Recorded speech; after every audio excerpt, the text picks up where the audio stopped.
Muito boa tarde, estamos em direto aqui no bairro Down DDH, onde vamos entrevistar alguns moradores por conta da Covid-19, só para tentar perceber o que as pessoas estão a fazer nesta época da pandemia. Temos aqui um jovem que vai tentar falar. Jovem. Lá se foi o primeiro jovem, tentamos conversar com ele, mas sem sucesso. E assim vamos tentando perguntar aqui aos jovens o que está a acontecer.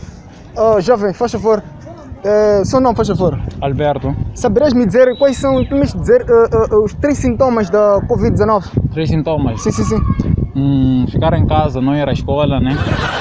Esse é o primeiro sintoma. Sim. Lavar sempre as mãos corretamente e usar sempre a máscara corretamente. Sim. Mas há aqui alguma questão que eu deixei ficar, só espero que tenha sido um pouco claro. Eu perguntei acerca dos sintomas. São esses sintomas, São esses sintomas? Sim, são esses. Então, muito obrigado, faz favor. Temos aqui um outro jovem, faz favor, seu nome, faz favor. Meu nome é Boy Stark. Boy Stark, né? Sim. Ok, muito bem, Boy Stark.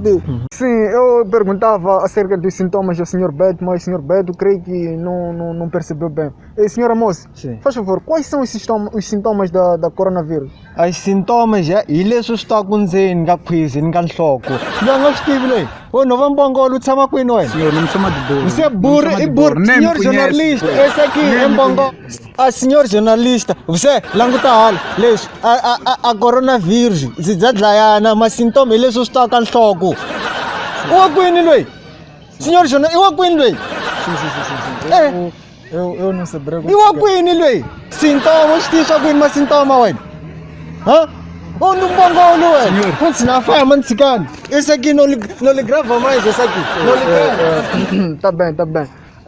Senhor Beto, percebeu o que são os sintomas, mais ou menos? Deu para perceber. Ok, muito obrigado. Então, até a próxima.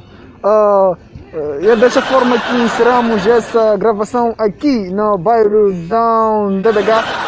Promessas de voltar com mais notícias daqui a 24 horas. Até lá.